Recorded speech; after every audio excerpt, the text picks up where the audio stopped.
Olá a todos! Aqui é o Escritório de Investigação de Mistérios.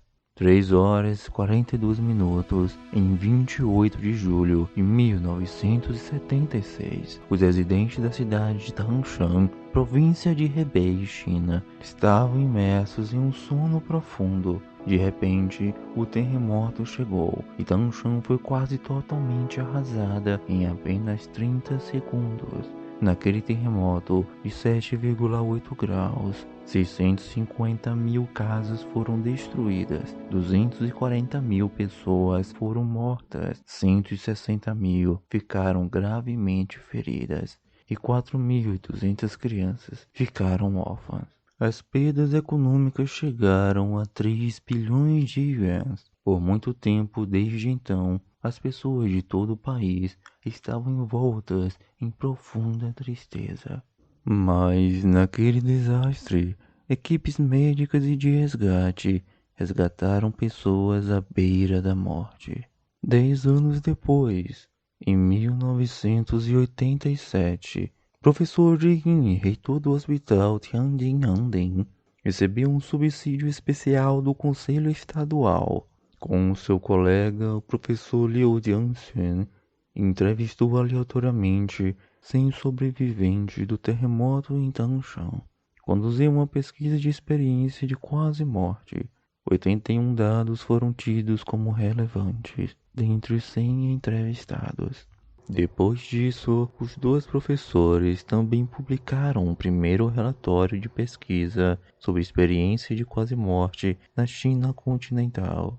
Hoje vamos falar sobre o mundo visto pelos sobreviventes do terremoto de Tangshan.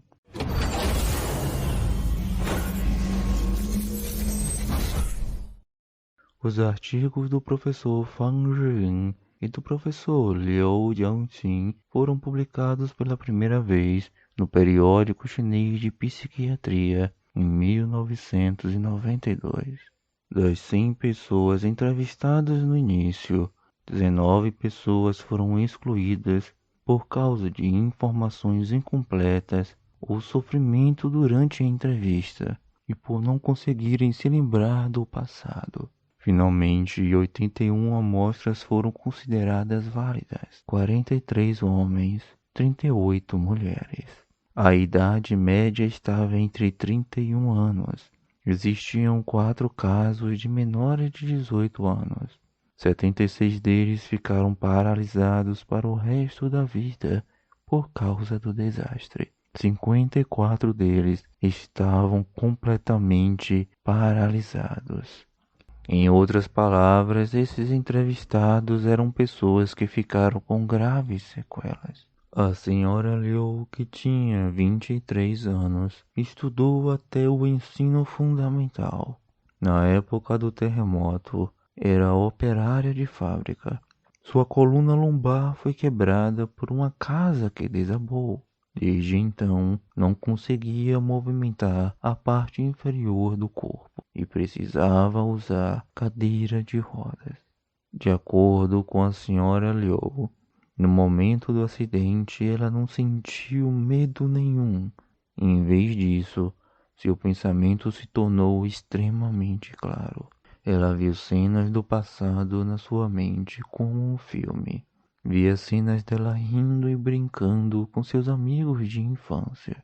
Uma cena romântica com seu primeiro amor. O primeiro dia de trabalho. A primeira vez em que foi elogiada pelo supervisor. Parecia que os momentos felizes da vida se condensavam naquele breve momento. Olhando para trás, a forte sensação de felicidade fazia sorrir o canto da boca da senhora Liu, e justamente essa felicidade era o que sustentava sua vida. Li, um garoto do interior que tinha apenas 12 anos na época do terremoto, teve experiências completamente diferentes da senhora Liu. Ele disse que foi atingido por uma viga que caiu sobre sua coluna cervical e por isso não conseguia mais se mover. De repente sentiu como se estivesse em algum lugar em que outros olhavam para ele, mas não sabia se eram humanos. Em seguida, o ambiente começou a ficar escuro e havia um som indescritível em seus ouvidos. Depois que o som durou certo tempo, ele começou a repassar várias cenas de sua curta vida. E esta reprodução era como um fluxo de consciência não controlado pelo cérebro.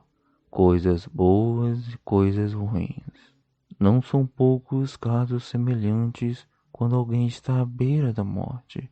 Tsao, uma professora universitária de 56 anos na época do terremoto, era ateia.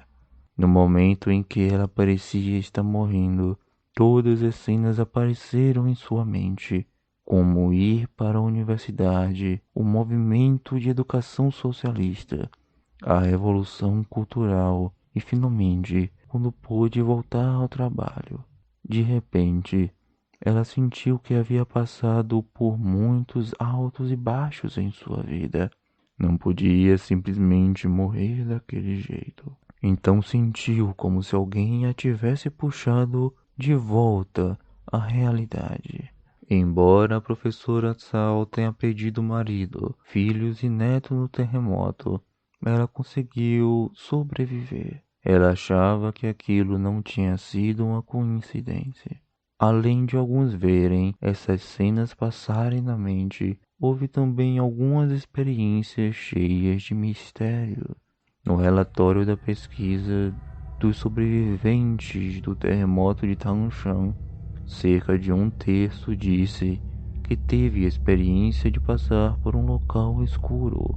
Algumas pessoas dizem que ouviram barulhos estranhos e a sensação de ser espremido nessa passagem.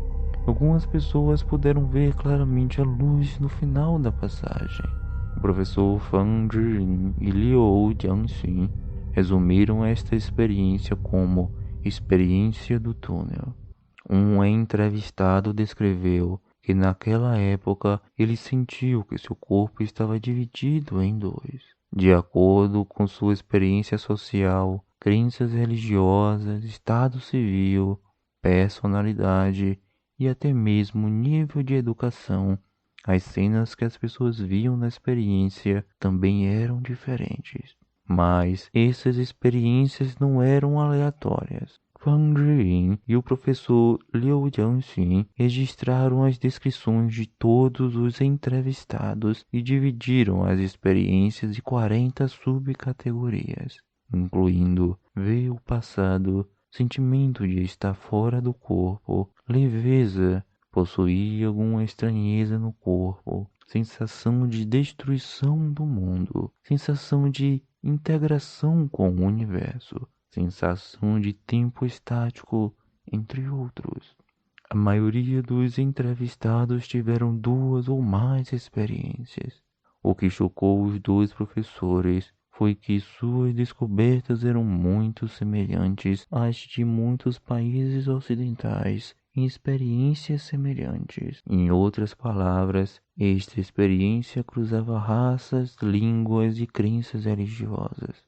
O conceito de experiência de quase morte foi proposto pela primeira vez pelo professor Raymond Moody, da Universidade de Nevada. O nome em inglês é Near Death Experience. O professor Moody o define como uma série de experiências especiais em um estado clínico de morte, em que o coração para de bater e as ondas cerebrais desaparecem, seguido pela parada respiratória. Por volta da década de 1970, o professor Moody selecionou 50 casos de 150 experiências para uma pesquisa aprofundada. Mais tarde, em 1975, o professor Moody publicou o livro Vida Após Vida. Este livro mais tarde se tornou a base do estudo dessas experiências. Em 1978, a International Near Death Experience Research Association foi formalmente estabelecida para explorar o significado da vida e a verdade da morte. Os resultados dos estudos realizados pelo professor Mood podem ser divididos em duas categorias. Uma era de alguém que foi declarado morto na clínica médica, mas depois voltou à vida. Havia também uma categoria de pessoas que ficaram gravemente feridas em acidentes e quase morreram. O professor Mood conduzia um estudo aprofundado desses 50 casos e resumiu os principais elementos de experiência de quase morte. O primeiro elemento seria o som. Pode ser a sentença do médico, vozes indescritíveis ou alguma música suave. O segundo elemento seria ver o próprio corpo, parecido com algumas experiências do terremoto de Tangshan. O terceiro é o túnel escuro. Pode ser um desfiladeiro em uma caverna, até mesmo um ralo ou chaminé. O túnel escuro às vezes vem acompanhado por algum som semelhante a alguns relatos do terremoto de Tangshan. O quarto elemento envolve encontrar parentes e amigos. O quinto envolve uma forma de vida brilhante se aproximando, mudando de muito claro para cinza escuro. Essa luz não faz com que as pessoas se sintam desconfortáveis. Podem até sentir calor e amor vindo dessa luz. Pessoas de diferentes religiões têm diferentes percepções. Por exemplo, os cristãos pensam que é Jesus, judeus pensam que é um anjo. Pessoas sem nenhuma crença religiosa pensam que é uma forma de vida luminosa. O sexto envolve visualizar o passado. Descobriu-se que não importa se a pesquisa tenha sido realizada na China ou em países ocidentais. Olhando para trás, a vida é interligada, mas a cena não dura muito tempo. Frequentemente, conclui em poucos instantes. Por último, nessas experiências as pessoas percebem algum limite ou restrições. Talvez o limite seja um portão, uma cerca, um rio ou mesmo uma ponte. Quando a pessoa deseja cruzar essa fronteira, ela é puxada de volta. Algumas dessas pessoas disseram que não queriam voltar, mas no final voltaram sem saber como. Nos últimos 20 anos, relatórios acadêmicos sobre experiência de quase morte foram publicados em muitas revistas oficiais. Então, o que acontece depois da morte? Deixe-me compartilhar uma pequena história com vocês. Muitos anos atrás, um estudioso ateu falava em um discurso público que não havia Deus neste mundo. Ele ainda desafiou em voz alta, dizendo: Deus, se você realmente existe, então vem agora e tire a minha vida.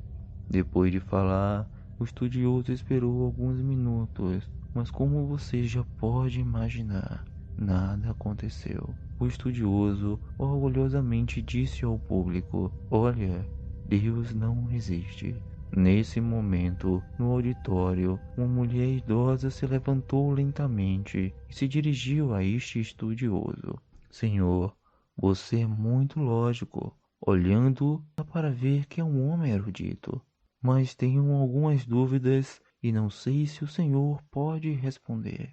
A senhora continuou: Ao longo dos anos, eu acredito na existência de Deus. Esses ensinamentos me consolam quando estou com medo, me faz feliz quando estou triste. Eu também lembro de ajudar quando outros precisam, espalhar a boa vontade ao máximo. Por acreditar na existência de Deus, minha vida se tornou mais e mais feliz. Mas se um dia eu morrer e Deus não existir, o que acredito não for verdade, então, por favor, o que perdi na minha vida? Todo o público ficou em silêncio. O estudioso pensou um pouco e disse: Acredito que a senhora nada perdeu. A senhora continuou: Eu tenho outra dúvida. Se eu não acreditar em Deus, mas depois que eu morrer, descobrir que Deus é real e que o julgamento, o paraíso e outras coisas também existem,